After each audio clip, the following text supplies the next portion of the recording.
मैं आपसे एक क्वेश्चन पूछता हूं। अगर आपको कोई गाड़ी लेनी हो, कोई इन्वेस्टमेंट करनी हो या कोई नया फ़ोन लेना हो, क्या आप गूगल पे सर्च करते हैं?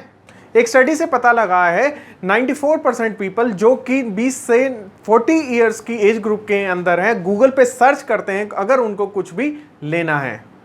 अब मैं आपसे सेकंड क्वेश्चन पूछता हूं, अगर आप गूगल पे कुछ सर्च कर रहे हैं तो कितने % चांसेस हैं कि आप गूगल के सेकंड पेज के ऊपर जाएंगे? तो आपका आंसर ये होगा कि 90% चांसेस हैं आप गूगल के सेकंड पेज पे नहीं जाएंगे, क्योंकि गूगल के हाफ पेज तक ही आपकी क्वेरी सॉल्व हो चुकी होगी। तो इसका मतलब है कि अगर कोई वेबसाइट गूगल के 5 से 6 रिजल्ट के अंदर नहीं है तो वो एग्जिस्ट ही नहीं करती। हाय, मैं जीडीएस डेंटल से डॉक्टर रोहित शर्मा। आज की इस वीडियो के अंदर हम बात करेंगे कि एसईओ क्या होता है और क्या डेंटिस्ट को इसके बारे में पता होना चाहिए, और अगर पता होना चाहिए तो इसके बारे में क्या क्या पता होना चाहिए। हम सब लोग अपने क्लिनिक को प्रमोट करना चाहते हैं और समय के साथ ऑनलाइन प्रमोशन भी आज के टाइम के अंदर नेसेसिटी हो गया है। हम में से हर डेंटिस्ट ये चाहता है कि ऑनलाइन उसकी वेबसाइट एक कैश जनरेटिंग मशीन बन जाए, पर समय के साथ मेरी क्लिनिक की भी वेबसाइट है, आपके क्लिनिक की भी वेबसाइट है और थर्ड पर्सन के क्लिनिक की भी वेबसाइट है। अगर आपकी वेबसाइट दुनिया की सबसे सुंदर भी वेबसाइट है और गूगल के पहले 5 से 6 रिजल्ट में नजर नहीं आ रही तो वो एग्जिस्ट ही नहीं करती और उस वेबसाइट का कोई यूज नहीं है। हम सब जानते हैं ज्यादा वेबसाइट विजिटर का मतलब है ज्यादा पेशेंट, पर आप ज्यादा विजिटर लाओगे कैसे? सबसे सक्सेसफुल तरीका तो यही है कि आप गूगल के सर्च रिजल्ट के टॉप रिजल्ट में आओ। पर आप ये कैसे करोगे? इसके लिए आपको अपनी वेबसाइट का एसईओ करना होगा और आज की इस वीडियो में हम एसईओ को समझेंगे। आप थोड़ी देर के लिए लाइब्रेरियन बन जाओ। आप किसी स्कूल या कॉलेज के लाइब्रेरियन नहीं हो, आप दुनिया की सारी बुक्स के लाइब्रेरियन हो। अब लोग आप पर डिपेंड करते हैं कि आप उनको रेलेवेंट और बेस्ट बुक ढूंढ कर दोगे। आप ये काम कैसे करोगे?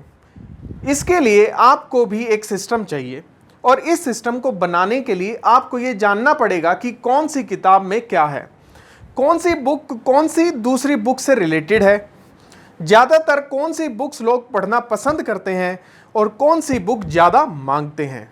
आपको इस सिस्टम को बनाने के लिए बहुत सारी इंफॉर्मेशन इकट्ठी करनी होगी ताकि आप किसी को बेस्ट बुक रिकमेंड कर सको और उसकी मांगी हुई एग्जैक्ट बुक दे दो। और ये इजी जॉब नहीं है। बिल्कुल इसी तरह से गूगल और बीइंग इंटरनेट के लाइब्रेरियन है। इनका सिस्टम दुनिया की हर वेबसाइट, हर पेज से इंफॉर्मेशन लेता है ताकि वे ये डिसाइड करके बता सकें कि लोग जो सर्च कर रहे हैं उसका क्या आंसर है।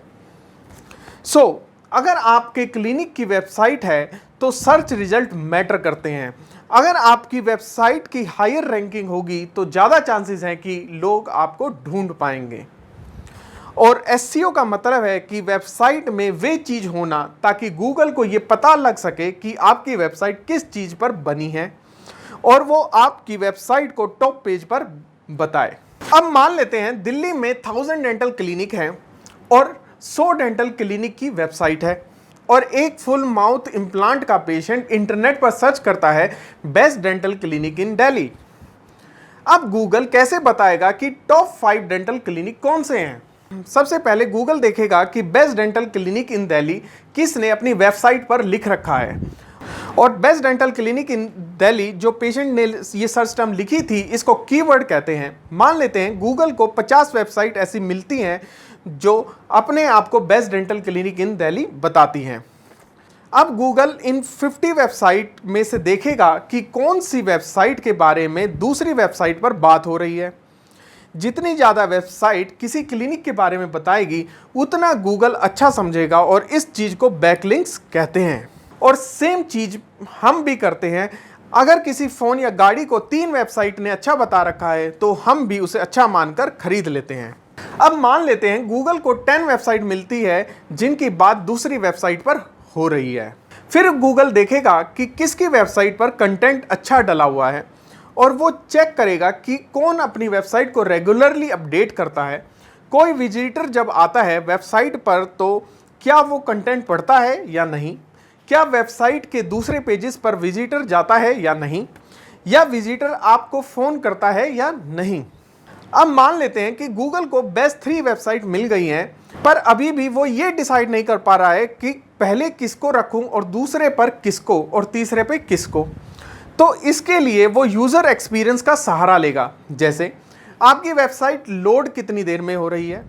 अगर कोई वेबसाइट 5 सेकंड में लोड नहीं हुई तो आप भी बैक बटन दबा देंगे, राइट। तो कुछ इस तरह से गूगल अपने रिजल्ट्स देता है और हम डिजिटल मार्केटिंग वाले आदमी गूगल को ये बताते हैं कि हमारी वेबसाइट डेंटल क्लिनिक से रिलेटेड है, हम अपने पेशेंट्स को काफ़ी अच्छा ट्रीटमेंट प्रोवाइड करते हैं, तो इसलिए आप हमारी वेबसाइट को टॉप रैंकिंग पे दिखाओ। क्योंकि गूगल सर्च रिजल्ट को काफ़ी सीरियसली लेता है और उसको लेना भी चाहिए, क्योंकि गूगल के लिए ये रोजी रोटी है। अगर मान लेते हैं कि गूगल आपकी क्वेरी पहले पेज पे सॉल्व नहीं कर पाता है, तो आप गूगल सर्च इंजन की जगह शायद बिंग सर्च इंजन या राउ सर्च इंजन पे चले जाएंगे, और गूगल ये बात बिल्कुल नहीं चाहता। और मान लेते हैं कि मुझको ये पता लग जाए कि गूगल अपने सर्च रिजल्ट को कैसे शो करता है, तो मैं अपनी वेबसाइट के अंदर सारे वो चेंजेस कर दूंगा और फटाफट टॉप रैंकिंग पे आ जाऊंगा। चाहे एक यूज़र मेरी वेबसाइट पर आके सेटिस्फाई हो या नहीं हो, उसका कस्टमर एक्सपीरियंस अच्छा हो या नहीं हो। और अगर ऐसा हुआ तो गूगल सर्च रिजल्ट की जो क्वालिटी है वो डिक्रीज हो जाएगी और यूज़र गूगल सर्च इंजन पर नहीं आएगा। इसीलिए गूगल टाइम टू टाइम अपने सर्च एल्गोरिदम्स बदलता रहता है, चेंज करता रहता है, ताकि किसी को भी वर्ल्ड में ये पता ना लग सके कि आखिरकार वो सर्च रिजल्ट दिखाता कैसे है। वो बस कुछ गाइडलाइंस देता है जिसको हमें फॉलो करना होता है और अपनी वेबसाइट को ऊपर लेके आ सकते हैं उसकी मदद से, और इसी चीज को हम SEO कहते हैं। और अगर आपकी वेबसाइट है या वेबसाइट बनवाने जा रहे हो तो SEO काफ़ी इंपॉर्टेंट चीज़ है जो आपको अपनी वेबसाइट में करानी पड़ेगी। इसलिए आप अपने कंपटीटर को अपने पेशेंट स्टील ना करने दें। आप मुझे अलाउ करें ताकि मैं आपकी वेबसाइट को टॉप पेज के ऊपर दिखा सकूं, और वो पेशेंट जो गूगल के ऊपर सर्च कर रहा है वो आपके क्लिनिक पे आए, आपके कंपटीटर पर ना जाए। Contact me on below number two request a proposal today. Thank you for watching. Please subscribe our channel for watching other useful videos. Thank you.